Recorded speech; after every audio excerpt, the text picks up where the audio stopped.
tu te rends pas compte le mail que j'ai reçu de Rémi Julienne, regarde, regarde. Il était super fier. Et c'est pour ça qu'on s'est dit que ce serait une super idée de venir voir ce que vous avez à dire sur lui. Parce que là, j'ai vraiment été soufflé avec ce qu'il a fait. Moi qui ai le vertige, comme la production. Et donc, non, enfin bref, le vertige, bon, je le corrige, pas obligation forcément, mais c'est des trucs avec des avions, des machins, des trucs. Et alors, la hauteur, les trucs. Alors là, quand je fais un truc comme ça, je suis obligé de monter dans l'avion avant, je me mets en condition, machin, et puis après, hop, ça fait, je prends le pli, puis après on atterrit avec l'avion, un petit avion, et hop, je sors, je reste sur l'aile, je passe pas dans le truc avec le flux de l'hélice et tout le bassin, moi je reste sur l'aile, tout va bien, mais le temps que je m'acclimate, sinon, sinon je peine. J'adore. Ok, bah moi je suis bon. Tu moi aussi, c'est bon. Alors, tu fais les recs. Attends, parce qu'ils sont pas au même endroit les boutons. Tu peux me faire un petit clap devant les deux. Ah oui, ça va, au fait, avec le micro, là, super. Ça bouge pas. Ça bouge pas. Génial. Alors, est-ce que vous pouvez me raconter la rencontre que vous avez eue avec Jean Troyet et qu'est-ce qu'il a représenté pour vous? Alors Jean Troyet, pour moi, je ne connaissais pas. Et on fait connaissance par l'intermédiaire d'un ami, Henri-Louis Monnoir. Et il me présente, l'individu était hyper calme, tout ça. Et j'apprends comme ça, sur le coup, qu'il a quand même à son actif plus de 8 000 sur 14 qui existent dans le monde. Et que ce qu'il a fait aussi avec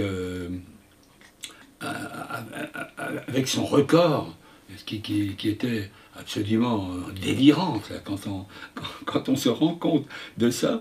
Et il y a une manière d'exprimer tout ça comme si c'était naturel, mais naturel, mais pas en roulant les mécaniques, hein. C'est vraiment tout simple, hein, comme s'il allait prendre son panier à provisions pour pour aller acheter des carottes au supermarché. Et donc c'était étonnant comme personnage. Et puis forcément, je lui pose des questions et on se parle en fait comme ça. Et puis mais quand je vois ça, quand je me vois attelé avec un personnage de cette force-là, moi ça fait tilt, parce que les gens, je les respire. Je suis obligé de faire preuve de beaucoup d'empathie vis-à-vis des metteurs en scène, de trucs, etc., où je dois me substituer à eux assez souvent quand on fait un truc qu'on m'a demandé, qu'on m'a commandé de faire. Et alors, il faut qu'il y ait une relation, et en fonction de la personnalité du réalisateur, je n'amène pas mon truc, je ne vends pas ma camelote, entre guillemets, de la même manière. Alors forcément, ça m'intéresse de percer la personnalité des personnages. Et donc là, il n'a pas fini de m'interloquer avec sa manière de voir les choses, de faire. Et alors ça s'est passé comme ça, et puis après ça s'est dénoué tout de suite, et c'était forcément avec tout ce qu'il a pu faire. Alors ce que je connais aussi de la montagne, alors bon, je connais quand même relativement peu de choses, mais par la force des choses, j'ai quand même assez souvent tourné en montagne, je vois comment ça se passe, et quand je suis sur un tournage, je ne suis pas là en train de regarder les oiseaux ou les abeilles qui volent. Je veux savoir comment, pourquoi, parce que la curiosité, ça peut toujours servir, et puis de toute façon, tout m'intéresse. Donc, et surtout, quand je vois un personnage de cette dimension-là, alors je veux savoir un petit peu ce qui l'habite, comment on peut comprendre ça. Et moi, je me dis, alors là, je suis toujours assez encensé par les gens. Oh là là, vous avez fait, c'est formidable, comment vous avez fait, etc., etc. Alors, mais quand je vois ce que lui, il a fait, alors là, je me sens vraiment dans la peau d'un rigolo qui bosse dans un bureau pendant toute la journée, quoi. Enfin, un rigolo, façon de parler, hein. Mais alors c'est tellement drôle de tout ça. Et puis, je vois qu'il était intéressé, il est quand même très très curieux. Alors il y a quand même des accointances. On a, sans se connaître, il y a quand même quelque chose qui passe, quoi. Et là, c'était pour moi, alors j'étais vraiment hyper impressionné. Et puis je dis alors voilà, moi je suis dans la peau d'un fonctionnaire là, qui sort du bureau et je vois avec un mec qui a fait tout ce qu'il a fait quand il a eu un AVC et que son collègue, comment il s'appelle Blutch. Bah oui. Blutch, ouais. Burt, oui. Et alors, quand, parce que c'est lui qui l'a emmené quand même. Et il était en haut, il était loin. Hein. Et là, c'est quand même assez extraordinaire, un truc comme ça. Et alors, et lui continue quand même maintenant à avoir des projets, à faire des choses. Alors là, bon, on se retrouvait, parce que bon, moi j'ai été victime de 3 infarctus, 2 cancers, je suis toujours en traitement, mais je fais 15-20 bornes en vélo presque tous les jours, donc je me laisse pas abattre, j'efface tout ça. Mais alors là, je me retrouve un petit peu à poil devant quand même un bonhomme de cette taille-là, et c'était quand même très curieux. Hein. On a fait, bon, bah, c'était une espèce on a fait connaissance, mais c'est comme si, enfin, pour moi, comme si on se connaissait toujours. Et puis je voyais que ça lui faisait le même effet à lui. Alors c'était, bon, ben voilà, c'était formidable, c'était une rencontre vraiment formidable, exceptionnelle. Et puis si vous vouliez le résumer en quelques mots, vous arriviez à faire ça? Ah, ben le résumé en quelques mots, c'est le type d'homme, quand même, dont on essaie de ressembler. Et alors moi, j'ai des arguments pour ça. Mais mes arguments, à côté de ce qu'il a fait, moi, il valent plus grand-chose. Moi, ils sont un peu dilués. Alors, tout ça, c'était quand même très drôle. Et puis, il semblait prêter de l'intérêt à ce qu'on pouvait se dire, à ce que je pouvais faire. Alors moi j'étais quand même aussi intimidé quand même, parce que, c'est pas, moi je vois toujours, alors je me mets toujours dans la position et voir, mais je dis comment on peut arriver à faire ça. Alors c'est ça, méthode, mais oui, en ski alpin, comment il peut faire ça, comment il peut arriver, comment il peut se conditionner, et puis tout simplement aussi, ce qui l'intéresse, c'est de faire le boulot. Et là, alors, on se ressemble beaucoup pour ça. Parce que quand on a fait un truc, moi j'aime bien être enfermé dans ma cage et pas, je peux pas, ça y est, c'est pas la joie, c'est pas je suis pétant de joie, je peux pas danser, je peux pas m'exprimer. J'ai intérêt à me retrouver tout seul, avec moi. Je suis intérieurement formidablement content, mais je ne peux pas l'exprimer. Et alors lui, qu'est-ce que c'est quand c'était la redescente, quand il voit sa famille, les siens, etc. C'est son truc. Et puis, alors moi, je suis dans la même condition, évidemment, c'est pas à faire les mêmes choses, mais c'est vrai qu'il y a quand même du boulot dans ce que je fabrique. Mais encore une fois, comme j'ai tout, c'est tellement imprévisible la montagne, avec les conditions météo qui changent, etc., et à quoi on se tient, c'est vraiment pas grand-chose. Alors que dans mon boulot, alors c'était pas ça au début, parce que j'ai beaucoup contribué quand même à améliorer les méthodes. Mais quand je vois améliorer les méthodes, non, maintenant, je ne fais pas le truc dans un fauteuil, mais à partir du moment où il y a des données qui sont faites, et ce sont des données qu'on est appelé à retrouver. Parce qu'à chaque fois, lui, c'est quand même du premier jus. Hein, où on plante les pitons, où on met les trucs, comment avec les gens, comment on peut se comporter, là c'est quand même, à chaque fois c'est véritablement complètement nouveau. Alors que moi je prône ça tout le temps. Je dis de toute façon, tout ce qu'on fait, même si on a une solide habitude de la chose, c'est toujours la première fois, c'est toujours une première fois. Alors on peut apparenter ça aussi aux pilotes d'avion, c'est comme ça. Bon, il y a quand même le briefing en partant, il y a quand même une méthode, et puis c'est toujours la même méthode. Alors moi il y a beaucoup d'analogies aussi dans la manière de préparer les choses. Et la manière de préparer les choses, bon ben voilà, quand on a fait, il ne faut surtout pas se laisser emporter, parce que après ça devient une habitude. Alors on m'embauche par exemple l'EDF pour faire, bon, il y a beaucoup d'accidents, de choses comme ça, parce que les gens banalisent la chose, et après ne prennent plus les précautions utiles, indispensables, pour pouvoir faire cette chose. Donc il faut vraiment remettre les compteurs à zéro complètement, et repartir de que dalle. Et à partir de ce moment-là, bon, ben alors c'est cette méthode qui permet aussi alors on a les risques, on les identifie à chaque fois, mais même les risques identifiés, il y a toujours quand même des aléas qui peuvent se produire qu'on n'a pas prévus. Alors bon, nous c'est quand même relativement classique. Alors là, quand on est à l'Everest ou quand on est à l'Annapurna ou quand on est autre part, là c'est plus du tout pareil. Alors que chez nous, il y a quand même beaucoup d'analogies. Et puis à partir du moment où on est dans un endroit, que ce soit un autre endroit, c'est quand même toujours la même méthode pour pouvoir opérer. Alors c'est très très difficile, ça, de ne pas banaliser, parce que ouais, alors, au départ, j'ai vraiment institué des méthodes. Quand je voyais comment ça se passait, mon truc, je disais jamais je ne ferais ce boulot de dingue, parce que c'était ça passe ou ça casse. Alors là, le mercurochrome, ça coulait à flot. Hein. Mais non, mais moi, je voulais pas. Moi, je suis douillet, je suis trouillard, et j'aime pas me faire mal. Donc, et puis un petit peu fainéant sur les bords. Mais alors là, quand je pouvais trouver les mecs qui connaissaient tout, qui étaient des oracles, qui faisaient. Alors là, moi j'admirais beaucoup, mais je ne pouvais pas faire ça. Alors comme je me considérais à ma juste valeur, je n'avais pas une valeur supérieure ou inférieure, mais je visais jamais le numéro supérieur. Donc, à partir de ce moment-là, je revenais et me revenaient quand même les mêmes angoisses, les mêmes trucs pendant la préparation. Et la préparation, c'était l'identification du risque.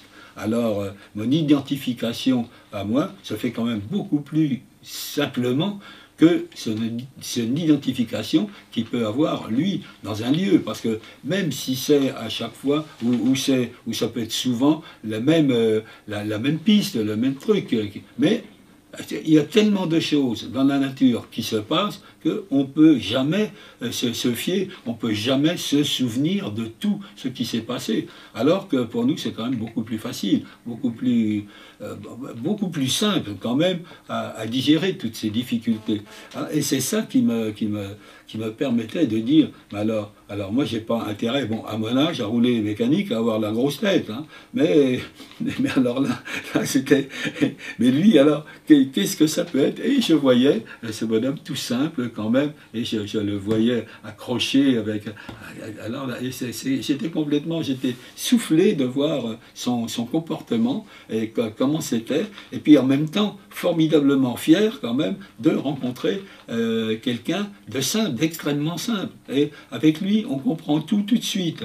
Et même s'il n'est pas capable de parler, alors moi je me sentais vraiment dans mon élément, mais je me disais, alors là il n'y a aucune comparaison à faire. Là c'est clair que je me disais, bon, ben, c'est quand même un bonhomme exceptionnel. En définitive, hein, alors là, c'est pas 3 mots que je dis, mais c'est quand même tellement exceptionnel hein, que ça, on devrait vraiment le magnifier.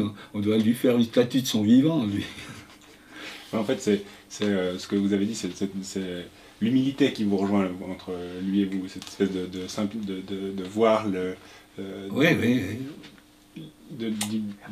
Attends, j'ai une coupure sur celui-là. L'idée, c'est que la routine est un danger. C'est ça, oui. C'est un truc qui vous lie assez bien. Ah oui, non mais ça c'est vrai. Il y a un truc sur la routine, justement, je ne sais pas si c'est pas d'Einstein, ça, qui dit que... l'aventurier l'aventure plutôt, c'est quelque chose qui fait peur, etc. Donc il faut se méfier, etc. Mais il y a quelque chose encore de pire dans la vie, c'est la routine. Et ça s'adapte tellement bien à lui, ça, parce que la routine, il ne doit pas connaître. Hein. Alors ça, eh bien, à partir du moment où on se rejoint quand même beaucoup sur la manière de penser, de faire les choses, il n'y a pas 50 solutions, hein, souvent. À partir du moment où on a appris à apprivoiser le risque, le danger, si on peut dire, qui évidemment passe par des risques, alors bon voilà, moi je me retrouvais dans le même bateau, alors lui c'était le bateau de course et puis moi c'était le bateau à rame, quoi, c'est tout. L'aventure peut se faire en bateau à rame aussi. Bah oui, c'est autre chose. Est-ce que vous avez pensé qu'il était, puisque vous aviez dit au début que une partie de votre métier c'était de percer la personnalité des gens pour pouvoir communiquer avec eux le mieux possible, est-ce que vous avez trouvé que c'était facile d'arriver directement à sa personnalité, de la comprendre, ou bien c'était quelqu'un d'assez compliqué à percer? Ah ben, alors non, c'est pas compliqué à percer. Moi j'ai perçu ça tout de suite, parce que, bon, je me suis aperçu aussi qu'on avait quand même une même ligne de conduite. Si jamais on a des choses pour analyser complètement différents, c'est autre chose. Mais là, ce n'était pas le cas. Et évidemment, et pour faire le boulot qu'il faisait, le boulot entre guillemets, c'est clair que là, il y a intérêt à avoir les yeux en face des trous, et il faut aller loin. Alors de mon côté, c'était la différence qu'il peut y avoir, c'est que c'était beaucoup plus facile pour moi, enfin, pas plus facile, c'est jamais facile, mais beaucoup moins difficile que pour lui, la manière d'appréhender les choses. Alors, et c'est ça qui me dit, alors là, il faut vraiment pas avoir la grosse tête, parce que dans ces cas-là, c'est toujours dans ces occasions-là qu'arrive le pépin. Et quand on fait film pour l'EDF, que j'ai pu faire, là, je me suis rendu compte que les gens arrivaient à banaliser ce qu'ils faisaient. C'était quand même hautement dangereux, mais petit à petit, on s'habitue. Et alors moi, j'ai subi ça au départ, parce que c'était pas mon plan de carrière de faire de la cascade. Je faisais des courses de moto à haut niveau, et avec les courses de moto, ça oblige quand même de bien connaître ses possibilités et de bien connaître aussi les manquements qu'on peut avoir. Et donc à partir de ce moment-là, si on ne repart pas de zéro à chaque fois, alors ça y est, c'est là où on est perdu. Et c'est là tous les exemples que j'ai pu voir, bon, ben c'était ça. Et quand on fait des films comme ça, et alors après, cette espèce de méthode-là, mon boulot, c'était un peu de les communiquer aux autres, de transmettre ça, parce que, bon, ben vous, comment vous faites? Vous faites des accidents, des machins, des trucs, et puis à chaque fois, vous vous en sortez. Ben oui, ben évidemment, c'est parce qu'il y a, mettons, on avait véritablement évalué le risque, et on l'a identifié. À partir du moment où on l'a identifié, il y a des armes pour le combattre. Alors évidemment, c'est pas parfait à tous les coups, le risque zéro, ça n'existe pas. Hein. Mais d'un autre côté, ça sert beaucoup. Et puis, le meilleur exemple qu'on puisse avoir, c'est d'avoir la possibilité de le raconter. Alors, c'est clair que moi, j'ai mon nom à plus de 1400 génériques de films en 50 ans. Donc, je suis toujours là pour le raconter. Alors là, ça étonne beaucoup de monde, ça. Mais quand je vois, par exemple, ce qu'il faut faire pour arriver à ce qu'il a fait, lui, je dis après tout, non, c'est pas banal, mais enfin, ça se rapproche de ça quand même. Et c'est ça qui est extraordinaire. Ouais. Un dernier point, à un moment donné, je lui pose une question à Jean, c'est peut-être un parallèle qu'on peut faire. Est-ce que vous vous êtes déjà senti en danger dans votre métier? Est-ce que vous vous êtes déjà senti en danger dans votre métier? Ah ben oui, bien sûr. Et oui. Mais si jamais on ne s'est pas senti en danger, alors là, on est mort vite fait. Ah. Pas bouille. C'est bon, le danger qui arrive là. Le tigre. Viens ma fille, viens. Allez.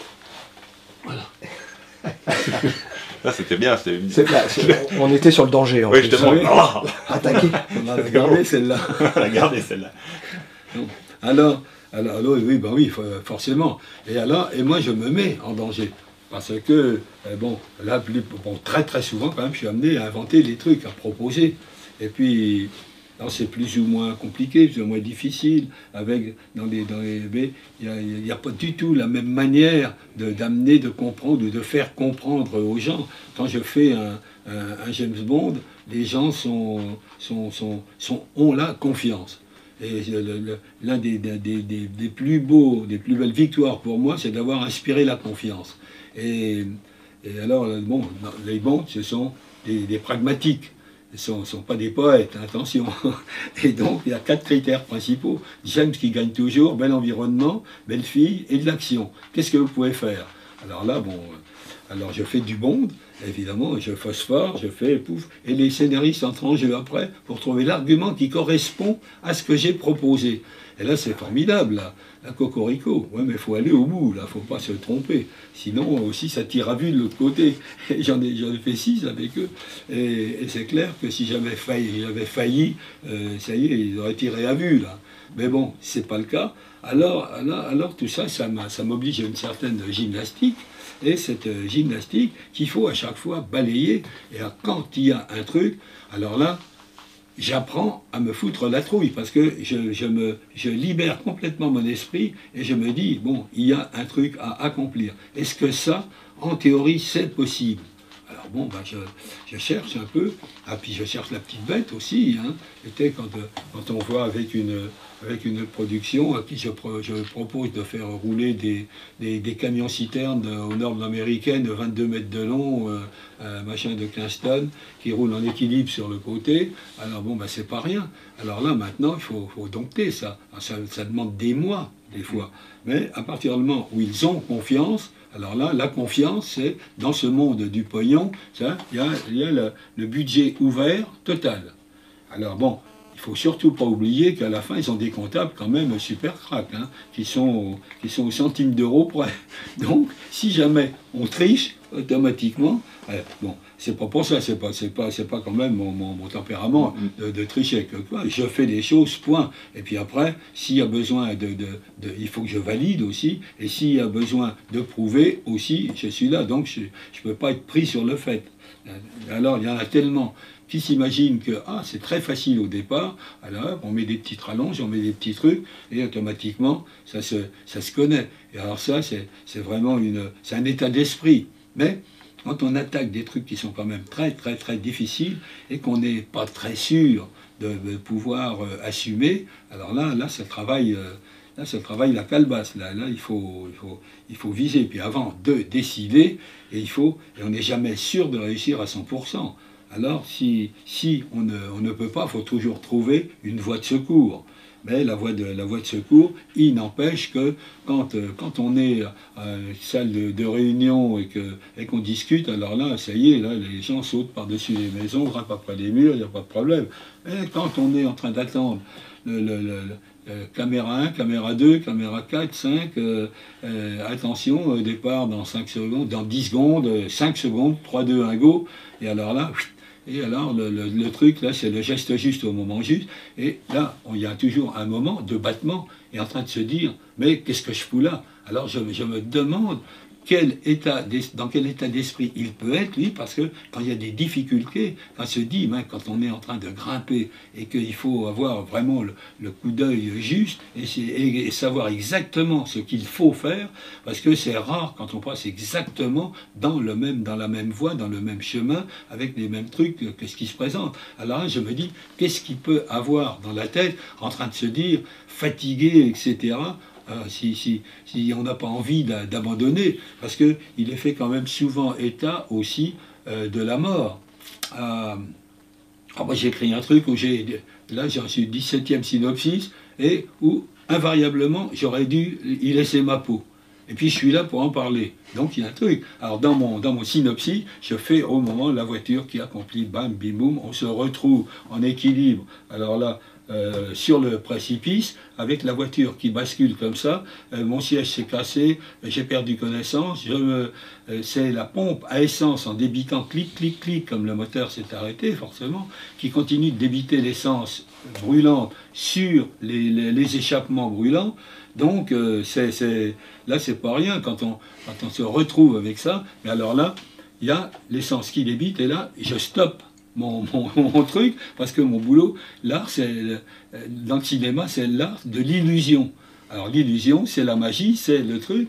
Alors à partir de ce moment-là, je laisse les gens rôtir là, on ne sait pas qu'est-ce que j'ai fait pour me tirer de là. Alors c'est quand même le fruit d'une histoire, et tout ce qu'on fait à chaque fois, ça part d'une histoire. Une histoire, c'est pour servir soit souvent l'acteur, le scénario, c'est pour servir à ça, cette histoire. C'est pas de la cascade pour la cascade, parce que ça, c'est bizarrement, c'est pas le truc qui m'attire. Et ça n'a jamais été le truc qui m'attirait.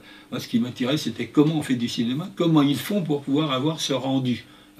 Alors là, mais alors où on se rejoigne, parce que là, c'est encore beaucoup mieux, c'est encore beaucoup plus exceptionnel, parce que c'est quelque chose qu'on pourrait qualifier d'inutile, de pas forcer. Mais et se faire précisément, de s'engager dans cette voie-là, moi, c'est ce qui m'épate, c'est ce qui m'étonne. Alors, comment on fait, et surtout pour persister? Parce que quand on est, encore une fois, au départ, là, et qu'on se dit qu'on attend le signal, alors il y a toujours un moment, alors on sait que la voiture est chaude, machin, les freins, circulation d'huile et tout, bon, ben ça va. Et puis on se dit, mais, et là, si jamais, qu'est-ce qu'on peut avoir oublié? Qu'est-ce qui peut se passer? Qu'est-ce qui peut... Comment? Alors, hop, l'obstacle, le truc, le tremplin, il est à 200 mètres.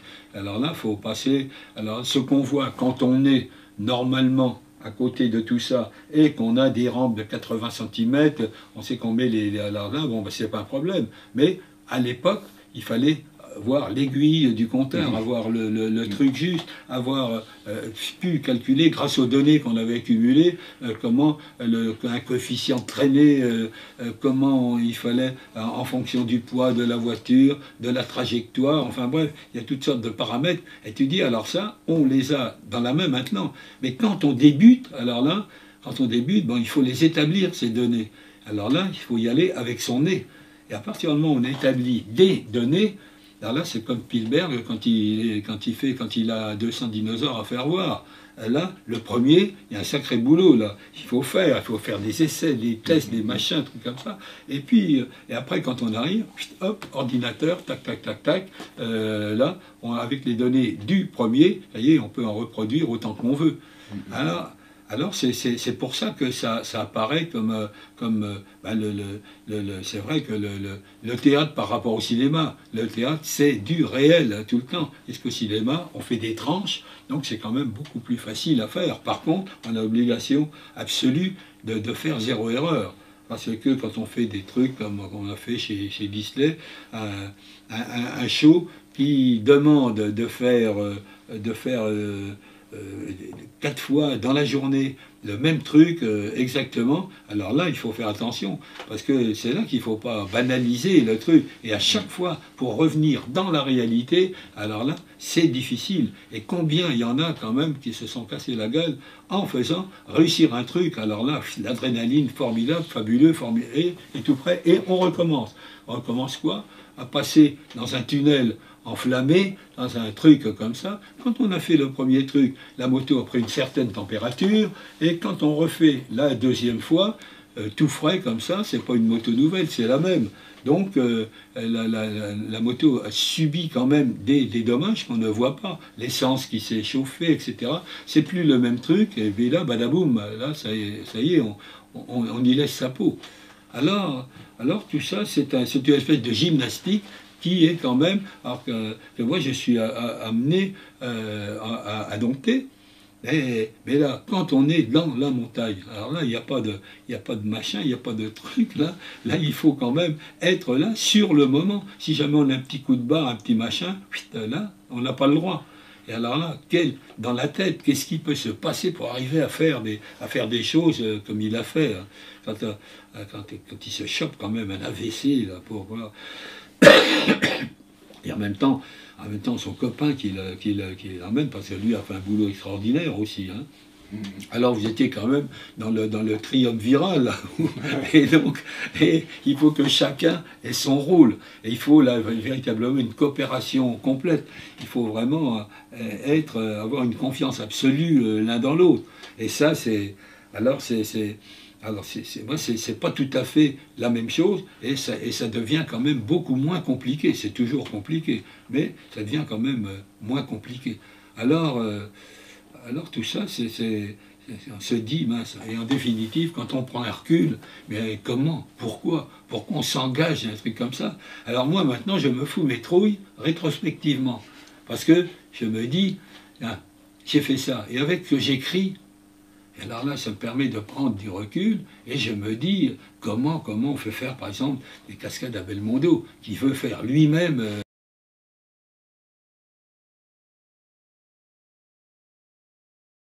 de précaution avec lui, qu'on prend avec les autres. Et donc, et puis surtout, il ne permettrait pas d'avoir des passe-droits, d'avoir des trucs comme ça. Il refuserait catégoriquement, là. Donc il veut être dans le même esprit que dans l'esprit des autres, de n'importe quel cascadeur.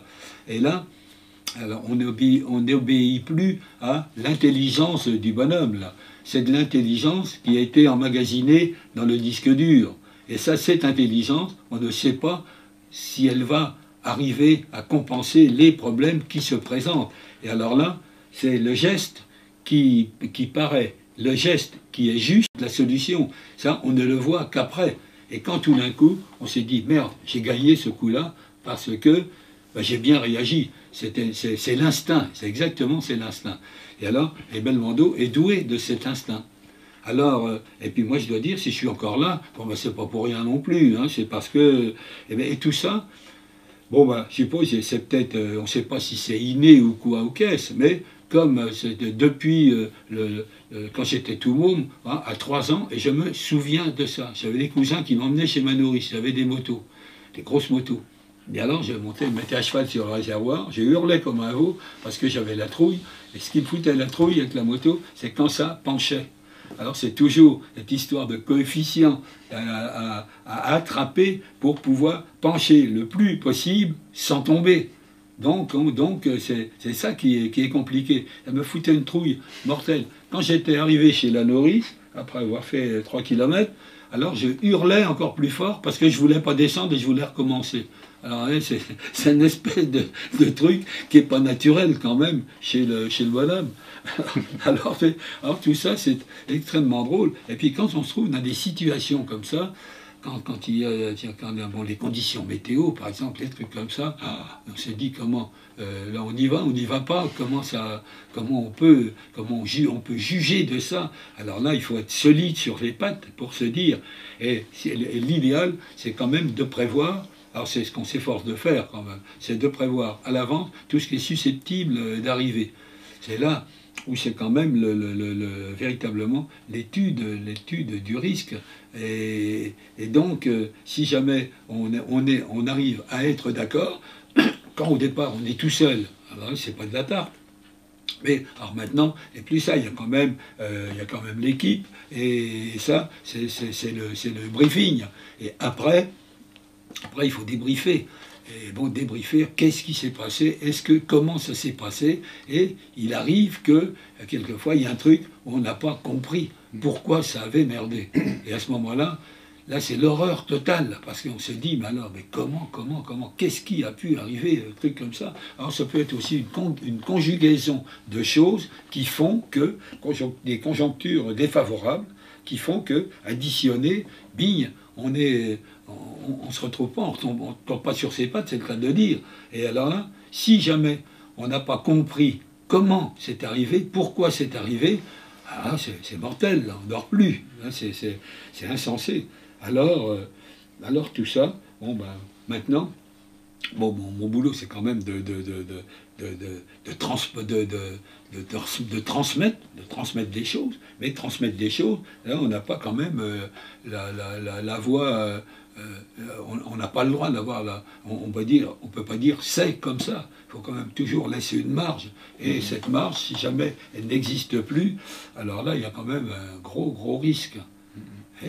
Mais c'est toujours, et on en revient quand même à la même chose, alors c'est vraiment la conquête de l'inutile. Alors c'est pas du tout inutile, parce que ça veut dire que quand même on fabrique un bonhomme, on se fabrique, on est fabriqué avec ça. Et ça veut dire que quand on sort de là, qu'on a résolu les problèmes et qu'on a eu aussi la réussite, parce que c'était bien fait, là c'est une sensation tellement énorme que en fait cette adrénaline, c'est ça qu'on recherche, c'est-à-dire avoir fait le truc parfait, l'avoir réussi.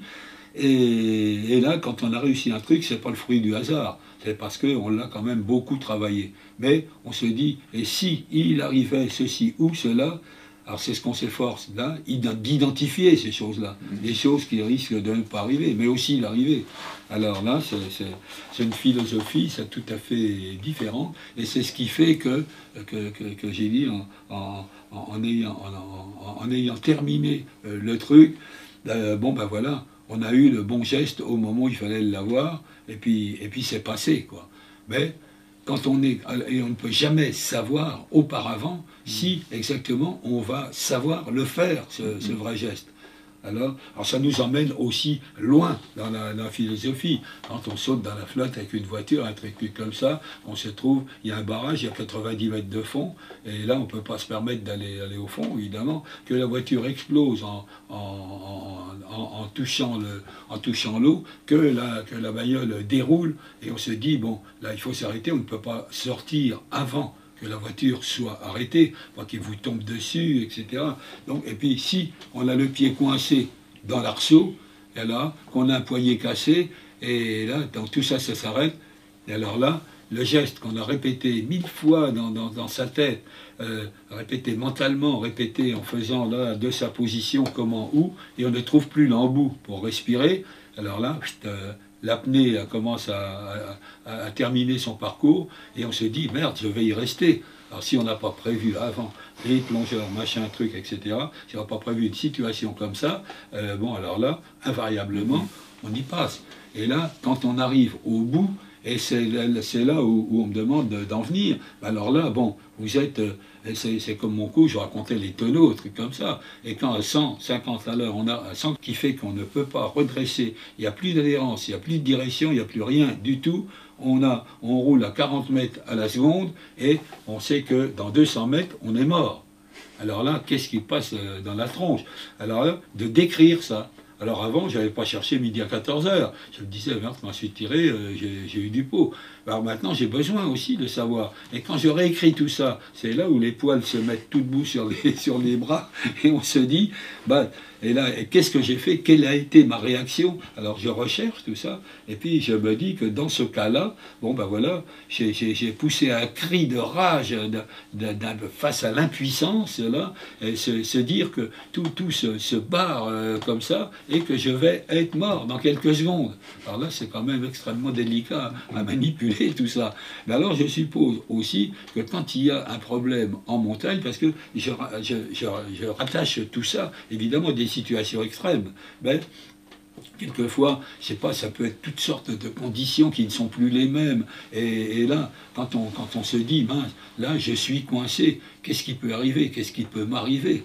Et alors là, quelle est la réaction? Et se dire, dans des conditions comme ça, de montagne, c'est bien autre chose que ce qu'on peut, nous, avec ce qui nous arrive, ce qui peut arriver. Alors donc, c'est pour ça que quand on est obligé, là, quand on est dans ces situations extrêmes, qu'on a vécu ça de près, qu'on a loupé quand même de peu de choses avant de passer par la trappe, bon ben voilà, c'est ce qui fait quand même la richesse là, de ça. Et bien ça a toujours été ça quand même. Parce que moi, craignant le vide, et je me disais, dans des situations comme ça, comment on fait, qu'est-ce qu'on ressent, alors je me mettais, alors au départ, rien que de me dire, en identifiant les risques, s'il m'arrive ça ou ça ou ça, je me retrouve, alors le pire, d'y laisser sa peau. Bon, après, on dit bonsoir tout le monde, le paradis meilleur, le truc comme ça, hein, je suis pas très, je comprends pas trop ça, ce genre de choses, de religion. Mais si jamais on pense à ce qui peut arriver, on se met dans la situation et on se met au pire, véritablement. Et le pire, c'est alors d'être empêché de devenir un légume. Et alors là, bah, il faut y penser aussi. Et ça, c'est comme je suis douillé, mais je vous l'ai dit, je n'invente rien. Hein, alors je me dis, tiens, il y a un truc qui me fait... Bon, les piqûres, j'avais horreur de ça. Alors j'en ai tellement eu maintenant que ça ne me dérange plus. Et maintenant, pour éviter une anesthésie, eh bien, je veux assister à ce qu'on me fait. Alors là, alors par exemple, dentiste, il n'y a rien de pire que ça. Mais quand, tout d'un coup, il m'arrive d'avoir, et ça m'est arrivé, une pose d'implant, de trucs comme ça, parce que j'avais vraiment la mâchoire défoncée en haut, et alors j'ai assisté à mon opération. Alors, une endoscopie, Alors là, c'est quand on met dans le trou de balle un machin avec une lumière, un truc comme ça, qui peut supprimer tout ce qu'il y a dedans, alors j'assiste à ça. Ben alors c'est pas une pure joie, mais ça m'évite une anesthésie, et une anesthésie, à chaque fois, avec les blessures que j'ai pu avoir, il faut 1 an avant de retrouver ces sensations. Alors maintenant, ça s'est quand même arrangé tout ça, mais avant c'était ça, c'était 1 an, et c'est redoutable. Et pour éviter ce truc-là, bon, il faut choisir de souffrir sur le coup, là. Mais après, quand même, on se dit, tiens, j'en ai effacé une bonne partie de tout ce qui peut arriver après. Alors, alors on va dire, ah, c'était courageux de faire ça, mais je ne suis pas du tout courageux, parce que je sais intimement que si jamais je pratique pour être tranquille. Allez hop, je fais dodo pendant ce temps-là, je ne sens rien. Mais alors, après, là, c'est une autre chose. Et si après, j'ai perdu de mes facultés, alors là c'est redoutable. Alors c'est toute une espèce de gymnastique mentale qui me porte aussi à se dire, qu'est-ce que les escaladeurs comme ça, qu'est-ce qu'ils peuvent penser? Parce que c'est obligatoire qu'ils doivent se trouver dans des situations, des fois incontournables. Et alors il doit falloir une force mentale extraordinaire pour ne pas perdre le courage. Parce que quand moi, me perce pris, ça m'est arrivé plusieurs fois aussi quand même dans la voiture, et je dis, ça y est, maintenant je suis cuit. Ouais. Je suis raté. Et alors là, ça y est, je vais y passer. Et dans ces cas-là extrêmes, quand il n'y a plus d'oxygène, quand il n'y a plus rien, alors on sent quand même une espèce de